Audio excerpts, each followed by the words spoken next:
चारों तरफ की पत्थर की दीवारें बहुत तेजी से उनकी ओर सिकुड़ रही थीं। अपनी जान बचाने के लिए उन्हें बीच में पड़ी खोपड़ी पर लेटना पड़ा। उन्हें लगा कि अब उनका अंत हो जाएगा, लेकिन अगले ही पल जब वे सोच रहे थे कि वे कहाँ हैं, तभी पास में खड़ी अन्ना ने कुछ देखा। उसने जल्दी से सामने का पत्थर हटाया और जो देखा उससे हैरान रह गई। दरअसल उन्होंने आखिरकार किंवदंती वाला स्वर्ण नगरी ढूंढ लिया था, लेकिन अंदर जाने के लिए उन्हें कई मीटर ऊंचा विशाल दरवाजा खोलना था। हर तांबे की मूर्ति के सामने एक स्विच था और अगर गलत स्विच दबाया तो चारों ओर के जाल तुरंत उन्हें छलनी कर देते। तभी अचानक एक सूरज की किरण जमीन पर पड़ी और टाइल्स पर बने चिन्ह दिखाई दिए। अन्ना को तुरंत समझ आया कि यही दरवाजा खोलने की चाबी है। उन्होंने टाइल्स के चिन्हों के आधार पर सही मूर्तियों को ढूंढा और एक साथ स्विच दबाए। अगले ही पल भारी भरकम दरवाजा धीरे धीरे खुल गया। वे शहर के बीच एक बंद मंदिर में पहुंचे। पहले उन्होंने एक बंदर को दीवार पर चढ़ाया और टॉर्च की रोशनी को सूरज की तरह इस्तेमाल किया। फिर एक बर्तन से रोशनी को गोल चिन्ह पर डाला, जिससे एक छिपा हुआ दरवाजा खुल गया। लेकिन खुशी मनाने से पहले ही एक जहरीला मकड़ा गुफा से निकला, जिससे डरकर एक औरत ने बर्तन फेंक दिया। रोशनी गायब होते ही छत से नुकीले कांटे नीचे आने लगे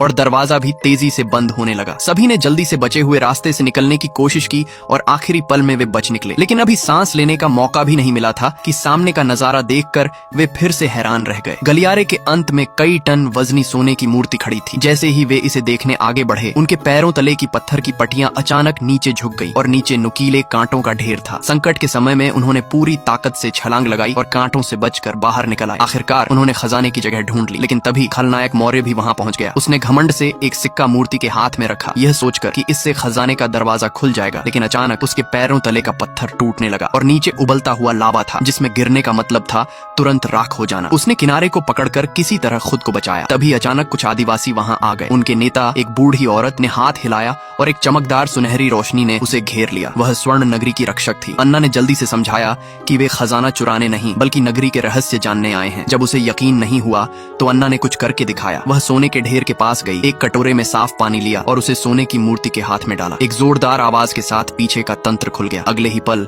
एक विशाल सोने की मूर्ति सामने आई, लेकिन मौर्य के गुर्गों ने उस मूर्ति को चुरा लिया। तभी स्वर्ण नगरी जोर जोर से हिलने लगी और ढहने लगी। सभी जान बचाने के लिए बाहर की ओर भागे। जब नगरी पूरी तरह गायब होने वाली थी, अन्ना ने खतरे की परवाह न करते हुए मूर्ति छीन ली और उसे वापस उसके सही स्थान पर रख दिया। इसके साथ ही नगरी जैसे जीवंत होकर फिर से पहले जैसी हो गई। जैसे ही नगरी का दरवाजा धीरे धीरे बंद हुआ, स्वर्ण नगरी को फिर से बचा लिया गया।